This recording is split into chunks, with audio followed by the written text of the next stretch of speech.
एक काम जो नबी सल्लल्लाहु अलैहि वसल्लम इस दुनिया में करने के लिए आए वो क्या है? इस्लामी मुआशरा। इस्लामी मुआशरा, घर घर के अंदर इस्लाम हो, इस्लामी तालीमात हो, तो इस्लामी तालीमात के ऊपर क्या है? अमल किया जा रहा हो। बच्चे, बूढ़े, जवान, सभी के सभी क्या है? इस्लामी तालीमात के, इस्लाम के मोहताज हैं, इस्लाम के मातहत हैं। नबी इस्लाम ने फरमाया ये करना है हमने, नबी सल्लल्लाहु अलैहि वसल्लम ने रोका है, नहीं करना हमने। ये इस्लामी मुआशरा है। सहाबा रज़ियल्लाहु अन्हुम के बच्चे भी, मैं आपको पहले मिसालें दे चुका हूं, उनके बच्चे भी क्या है? नबी सल्लल्लाहु अलैहि वसल्लम की सीरत को अच्छे तरीके से सीखते और उसके मुताबिक अमल किया करते थे। अब क्या है? इस्लामी मुआशरा कैसे आएगा हमारे इस माहौल में, इस मुआशरे में इस्लामी मुआशरा कैसे आएगा? सबसे पहले मैं हमेशा कहा करता हूं, बच्चों की अच्छी तरबियत, औलाद की अच्छी तरबियत क्या है? इस्लामी मुआशरा तश्कील देती है। आप देखें कि आज हमारे बच्चे ड्रामे देखते हैं, फिल्में देखते हैं, टीवी देखते हैं, तो क्या होता है? बड़े होकर उस तरह की अदाएं अपनाते हैं, उस तरह की हरकतें करते हैं, उस तरह के काम करते हैं, कपड़े पहनते हैं तो कैसे? टीवी वालों की तरह। उठने बैठने का अंदाज वही है, सब काम, सब चीजों में उनको कॉपी कर रहे हैं। ये जाली लोग होते हैं, ये टीवी वाले, ये ड्रामे वाले, ये कौन है? ये नकली लोग हैं। आप टीवी के ऊपर इनको देखें, इनका क्या किरदार है। बाज़ औक़ात इनको अजीम बना दिया जाता है, अच्छा और खूबसूरत बना के पेश किया जाता है, हकीकत ऐसा नहीं होती। ये कैमरा है, ये टीवी है, हकीकत में ऐसा नहीं होता। किसी चीज को, बुरी चीज को भी अच्छा बना के पेश किया जाता है। तो क्या है? हमारी तरबियत इससे क्या हुई? बिगड़ गई। आज के नौजवान को देखें, कानों के अंदर हैंड फ्री लगे हुए हैं, एयरबड लगे हुए हैं, गाने सुने जा रहे हैं, डांस किया जा रहा है, लिबास उस तरह का, कटिंग उस तरह की, अदाएं सारी की सारी उस तरह की। उनकी तरबियत ऐसी क्यों हुई है? क्योंकि हमने खुद घर में टीवी ला के दिया है कि भाई ये चलाओ, सीखो क्या कर रहे हैं, सीखो, और वैसे तुमने करना है। चाहिए तो ये था कि हम औलाद की तरबियत कैसे करते, जैसे रसूलुल्लाह सल्लल्लाहु अलैहि वसल्लम ने तालीम दी है, जैसे अंबिया ने तालीम दी है। और अंबिया ने क्या तालीम दी है? सारे नबी, मैं सिर्फ चंद नबियों की आपको मिसाल सुनाऊंगा। अल्लाह के जितने भी नबी थे, सब के सब अंबिया ने औलाद की खूब तरबियत की है। हदीस में आता है कि नबी सल्लल्लाहु अलैहि वसल्लम के साथ आप अलैहिस्सलाम का बेटा सैयदना हसन है, नवासा है। नबी इस्लाम तशरीफ ले गए जहां पे सदके की खजूरें रखी हुई है, सदके की खजूरें। छोटा बच्चा है, 3-4 साल का बच्चा है। सैयदना हसन रज़ियल्लाहु अन्हु ने क्या किया? खजूर उठाई और मुंह में डाल दी। अब हालांकि चबा भी नहीं सकते थे, छोटा बच्चा है, लेकिन फिर भी क्या है? खजूर उठाई और मुंह में डाल दी। नबी इस्लाम ने क्या किया? नबी इस्लाम ने अपने उंगली मुबारक जो है सैयदना हसन रज़ियल्लाहु अन्हु के मुंह में डाली और वो खजूर उंगली के जरिए बाहर निकाल दी। लोगों ने कहा अल्लाह के रसूल बच्चा है, खाने देते। नबी इस्लाम ने फरमाया कि मोहम्मद और आले मोहम्मद पे सदका हराम है, सदका हराम है। हालांकि छोटा जो बच्चा होता है उसका कोई गुनाह नहीं होता, मासूम बच्चे का कोई गुनाह नहीं है, लेकिन क्या है? तरबियत इतना सख्त है कि खबरदार, जो चीज हराम है वो किसी मासूम बच्चे के मुंह में भी नहीं जानी चाहिए। यह तरबियत है। अच्छा, इस्लामी मुआशरा कब कायम होगा? 2 चीजें, एक तो ईमान का इल्म होना चाहिए, दूसरा तौहीद होनी चाहिए इंसान के अंदर। अंबिया ने क्या किया है? अपने बच्चों की तरबियत की है, छोटे बच्चों की नहीं, बड़े बच्चों की भी तरबियत की है। अल्लाह के पैगंबर हैं लुकमान अलैहिस्सलाम। कुरान मजीद में सूरह लुकमान है।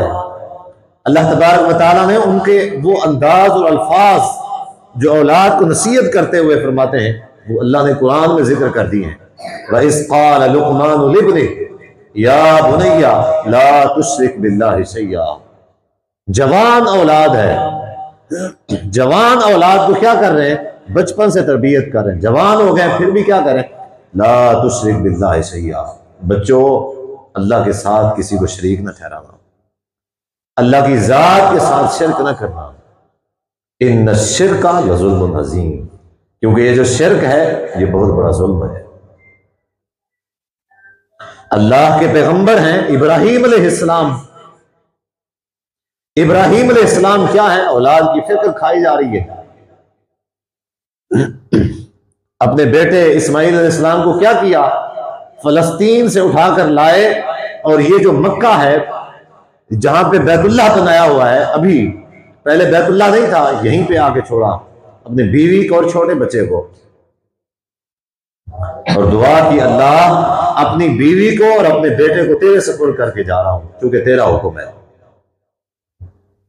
फिर वापस फलस्तीन चले गए। फिर अल्लाह ने हुक्म दिया, इब्राहीम ख्वाब दिखाया कि जिसमें क्या है, इस्माइल अलैहिस्सलाम को ज़िबा कर रहे हैं। फिर फलस्तीन से चले, अभी 7-8 साल बाद आए हैं। 7-8 साल के इस्माइल अलैहिस्सलाम हो गए तो आए, और क्या कहा कि मैं तुम्हें ज़िबा करने के लिए आया हूं, अल्लाह ने हुक्म दिया है। फिर क्या हुआ? अल्लाह ने इस्माइल अलैहिस्सलाम को बचा दिया, उसकी जगह पे दुम्बा ज़िबा हुआ। फिर फलस्तीन चले गए, यहां पे ये मक्का की जगह पे रह रहे हैं जहां पे आब ज़मज़म का कुआं है। प्यास की वजह से इस्माइल अलैहिस्सलाम ने क्या किया? अपनी एड़ियां जो है ना जमीन के ऊपर मारी। अल्लाह तबारक व तआला ने क्या किया? अल्लाह तबारक व तआला ने जमीन से पानी जारी कर दिया। हालांकि यहां पे पानी नहीं था, पानी था ही नहीं। इस्माइल अलैहिस्सलाम की जो वालिदा सैयदा हाजरा थी, उन्होंने क्या किया? सफा और मरवा पे चक्कर लगाती रही। एक तरफ बेटे को देखती, बेटा क्या है? रो रहा है प्यास की वजह से, एड़ियां रगड़ रहा है। एक चक्कर सफा का लगाती, एक मरवा का लगाती, कहीं पानी नजर आ जाए, पानी नजर नहीं आ रहा। आखिर 7 चक्कर लगाए, देखा कि बेटे के जहां पे एड़ियां हैं वहां से पानी निकल रहा है जमीन से। आई और क्या कर रही हैं? देखें अल्लाह के नेक लोग जो होते हैं, अल्लाह उनके ऊपर कैसे एहसानात करता है। आई और देखा कि पानी निकल रहा है।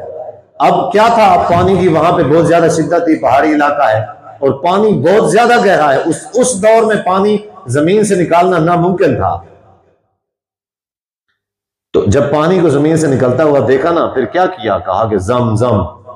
ज़म-ज़म का माना होता है रुक जा। रुक जा क्या मतलब? उसके इधर उधर से क्या कर रही है? मिट्टी दे रही है, बंदी बड़े ना पानी, ताकि पानी ज़ाया ना थी वेते इकट्ठा थी करे। और साथ में फरमा रही है ज़म-ज़म, रुक जा रुक जा। इसका नाम क्या है? ज़म-ज़म है। अब वही इब्राहीम अलैहिस्सलाम जब इस्माइल अलैहिस्सलाम जवान होते हैं, वहां पर तशरीफ लेके आते हैं मक्का में, और क्या कहते हैं कि अल्लाह ने हुक्म दिया है कि मैं अल्लाह का घर बनाऊं यहां पे। इस्माइल अलैहिस्सलाम को साथ लिया और फिर बैतुल्लाह को बनाया, बैतुल्लाह की तामीर की। और बैतुल्लाह की तामीर करने के बाद क्या दुआ की? अल्लाह से क्या दुआ की? कुरान मजीद में है कि इब्राहीम अलैहिस्सलाम ने दुआ की कि रब्बि जअल हाज़ल बलद आमिना, अल्लाह ये जो शहर है ना, मक्का का शहर, इसको अमन का गहवारा बना दे। वजनुबनी व बनिया अन नअबुदल असनाम, अल्लाह मुझे भी और मेरी औलाद को भी शिर्क से बचाना। दुआ क्या है? मैंने बताया है कि इस्लामी माशरा तब तक बन सकता है जब तक 2 चीजें मौजूद हो, तौहीद हो और ईमान हो। दुआ क्या कर रहे हैं? अल्लाह का नबियों के दुआ कर रहा है, वजनुबनी व बनिया अन नअबुदल असनाम, अल्लाह मुझे भी और मेरी औलाद को भी शिर्क से बचाना। यानी क्या मांगा है अल्लाह से? बैतुल्लाह की तामीर की, अल्लाह का घर बनाया है। अल्लाह ने फरमाया इब्राहीम मांगो, क्या मांगते हो? इसके बदले में क्या उजरत चाहिए? तुमने मेरा घर बनाया है। फरमाया कि रब्बी जाल हाज़ल बलद आमिना, अल्लाह एक तो मुझे जो चाहिए वो ये है कि इसको अमन का गहवारा बना दे, अमन वाली जगह बना दे। वजनुबनी व बनिया अन नअबुदल असनाम। और दूसरा ये मांगता हूं कि मैं भी और मेरी औलाद भी कभी शिर्क के करीब न जाए। मैं ये मांगता हूं बस। औलाद को बताइए तौहीद क्या है, समझाइए उनको। अंबिया ने समझाया है। याकूब अलैहिस्सलाम, इब्राहीम अलैहिस्सलाम के क्या है, पोते हैं। जब उनकी मौत का वक्त करीब आया ना, वफात का वक्त करीब आया, कुरान मजीद है कि इज़ हज़र याकूब अल मौत इज़ क़ाल लिबनीह मा तअबुदून मिन बादी। इब्राहीम याकूब अलैहिस्सलाम का जब आखिरी वक्त आया, औलाद को जमा किया। याकूब अलैहिस्सलाम के 12 बेटे थे, 12 बेटों को, जवान बेटों को जमा किया। औलाद वाले हैं सारे के सारे, सबको जमा किया और उनसे पूछा कि मा तअबुदून मिन बादी, मेरे बच्चों मुझे बताओ कि हो सकता है मैं चला जाऊं दुनिया से, मुझे बताओ मेरे बाद तुम किसकी इबादत करोगे? किसकी इबादत करोगे? लात की करोगे, मनात और उज़्ज़ा की करोगे, या हुबल की करोगे, या किसी और बुत की इबादत करोगे? उन्होंने क्या जवाब दिया? नबी की तरबियत थी। देखो ना, नबी फौत ही ना पाए, दुनिया तो रुखसत ही ना पाए। फिक्र क्या है? फिक्र औलाद ईमान दी है। फिक्र औलाद ईमान दी। ए नहीं बिल छोड़ी क्या बिना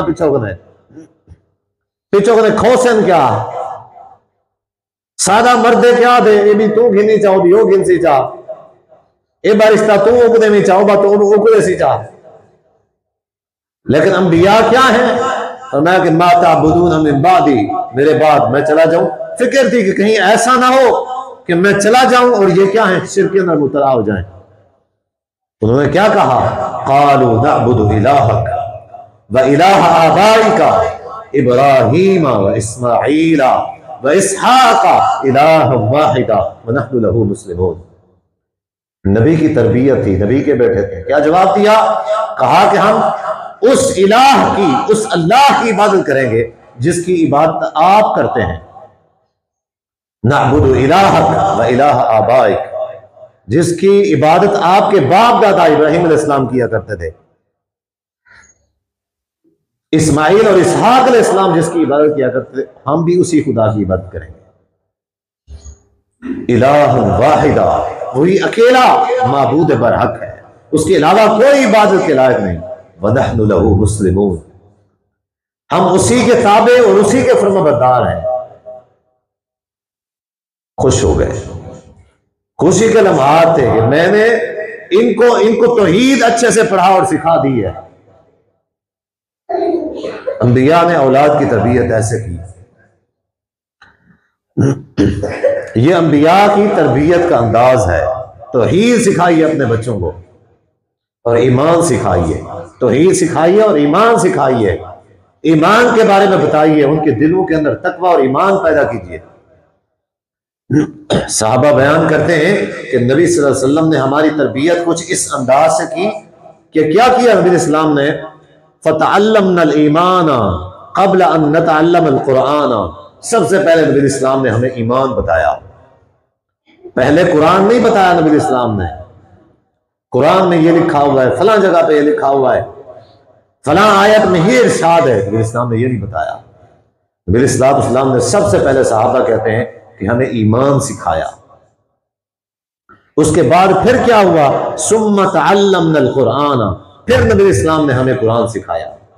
अब दूसरी मर्तबा जब नबी इस्लाम ने कुरान सिखाया, बाद में ईमान सिखाने के बाद कुरान सिखाया, उसका फायदा क्या हुआ? फज़ददना बिही ईमान, हमारा ईमान मजीद बढ़ गया। कुरान मजीद में अल्लाह ने नहीं फरमाया कि इज़ा तुलियत अलैहिम आयातुहु ज़ादतहुम ईमाना। जब ईमान की कोई अहले ईमान होता है, ईमान वाला जो होता है ना, जब वो कुरान को सुनता है, कुरान पढ़ता है, कुरान उसके कानों में पढ़ता है, उसका ईमान बढ़ जाता है, ईमान में इजाफा हो जाता है। शर्त ये पहले से ईमान होना चाहिए। इस्लामी मुआशरा ऐसे बनता है। औलाद की अच्छे से तरबियत की जाए और माओं की तरबियत पहले से अच्छी होनी चाहिए। अब्दुल्ला बिन मुबारक के पास एक शख्स आया, छोटा सा बच्चा, ताजा मौलूद बच्चा, उसने हाथों के ऊपर उठाया हुआ है, और अब्दुल्ला बिन मुबारक रहमतुल्लाह के पास आया और अर्ज की कि मुझे बताइए मैं इसकी तरबियत कैसे करूं, ये अभी भी पैदा हुआ है, मुझे बताइए मैं इसकी तरबियत कैसे करूं। अब्दुल्ला बिन मुबारक रहमतुल्लाह ने फरमाया कि तुम लेट हो गए हो, तुमने लेट कर दिया है, तुम लेट आए हो, अब इसकी तरबियत अच्छी नहीं हो सकती। वो हैरान हुआ कि तो अभी पैदा हुआ है, अभी सुनने समझने बोलने खाने पीने के काबिल ही नहीं हुआ, फिर कैसे लेट हुआ। फरमाया इस वजह से कि तूने अपनी औलाद के लिए मां, सबसे पहले जो मां चुननी थी वो अच्छी चुननी थी। जाहिर है कि औलाद की तरबियत कौन करता है? मां करती है। अगर औलाद की तरबियत की फिक्र थी तो पहले उस औलाद के लिए जो मां चुननी थी वो खुद तरबियत याफ्ता चुननी थी, जिसमें खुद तरबियत हो, शऊर हो, अकल हो, तालीम हो, ईमान और हया मौजूद हो, ऐसी मां चुननी चाहिए थी। तो मैं अगर लेट हो गए हो, अब ले जाओ इसको, अब इसकी तरबियत तुम अच्छी नहीं कर सकते। ये तरबियत है। कुरान मजीद में अल्लाह ने उसूल बताए हैं, घरों में कैसे रहना है, कैसे उठना है, कैसे बैठना है, किसके साथ कैसे मामलात करने, अल्लाह ने बयान फरमा दिया है। कुरान मजीद में अल्लाह ने फरमाया ला तदखुलू बुयूतन गैर बुयूतिकुम हत्ता तस्तअनिसू व तुसल्लिमू अला अहलिहा। खबरदार ईमान वालों, कभी किसी के घर में बगैर इजाजत के दाखिल नहीं होना, बगैर इजाजत के दाखिल नहीं होना। नबी इस्लाम कभी भी किसी के घर में बगैर इजाजत के दाखिल नहीं होते थे। हालांकि पर्दा उस वक्त फर्ज ही नहीं हुआ था, पर्दा फर्ज नहीं हुआ था, पर्दा तो बाद में फर्ज हुआ। नबी इस्लाम फिर भी दाखिल नहीं होते थे। एक सहाबी के यहाँ नबी इस्लाम तशरीफ लाए और घर के बाहर से नबी इस्लाम ने उसको आवाज दी, पहली मरतबा आवाज दी, सलाम किया, दूसरी मरतबा नबी इस्लाम ने फिर सलाम किया, कोई जवाब नहीं आया, तीसरी मरतबा फिर सलाम किया, कोई जवाब नहीं आया। अब नबी इस्लाम वापस चले गए। अब वापस चले गए, सहाबी घर से बाहर निकला, उसको पता चल गया कि अब नबी इस्लाम वापस जा रहे हैं। दौड़ा दौड़ा नबी इस्लाम की खिदमत में हाजिर हुआ और अर्ज की कि अल्लाह के रसूल तशरीफ लाइए। नबी इस्लाम ने फरमाया कि मैंने 3 दफा इजाजत मांगी है, कोई जवाब नहीं आया। साहबी ने अर्ज की कि अल्लाह के रसूल, बात यह थी कि सलाम करने वाले आप थे, आप मेरे लिए अल्लाह से रहमत और सलामती की दुआएं कर रहे थे। एक मरतबा आपने कहा अस्सलामु अलैकुम व रहमतुल्लाहि व बरकातुहू, तुम्हारे पर सलामती हो, अल्लाह की रहमत और बरकतें हो। मेरा दिल किया कि नबी इस्लाम फिर दूसरी मरतबा मुझे दुआ दें। मैं इस वजह से जवाब नहीं दिया, दूसरी मरतबा फिर आपने दुआ दी, फिर दिल किया कि नबी इस्लाम फिर मेरे लिए दुआ करें। फिर आपने कहा अस्सलामु अलैकुम व रहमतुल्लाहि व बरकातुहू, तुम्हारे पर सलामती हो, अल्लाह की रहमत और बरकतें हो। मुसाबी कहता है मैं जवाब देता था, लेकिन थोड़ी आवाज में जवाब देता था ताकि आप तक आवाज ना आए और आप बार बार सलाम करते रहे, मेरे लिए दुआ करते रहे। अब फिर मुझे अंदाजा हुआ कि आप तशरीफ लेके जा रहे, इस वजह से मैं आ गया आपकी खिदमत में। खुद नबी इस्लाम इजाजत के बगैर किसी के घर में दाखिल नहीं होते थे, और यही उसूल बताया नबी इस्लाम ने कि खबरदार बगैर इजाजत के, छोटे बच्चे भी हैं, कुरान में हत्ता यबलुगुल हुलम, कुरान मजीद में अल्फाज हैं जो अभी नाबालिग हैं, शरीयत कहती है कि वो भी अगर किसी के घर में दाखिल हो ना, इजाजत के बगैर दाखिल ना हो। हमारे तो बड़े इजाजत नहीं मांगते। शरीयत ये बताती है कि औरत क्या है, बगैर शौहर की इजाजत के बगैर घर से बाहर जा ही नहीं सकती, शरीयत कहती है। अब यहां आप कहते हैं औरतों की बात, मर्दों को भी यही हुक्म है कि बगैर किसी जरूरी काम के घर से बाहर ना निकले।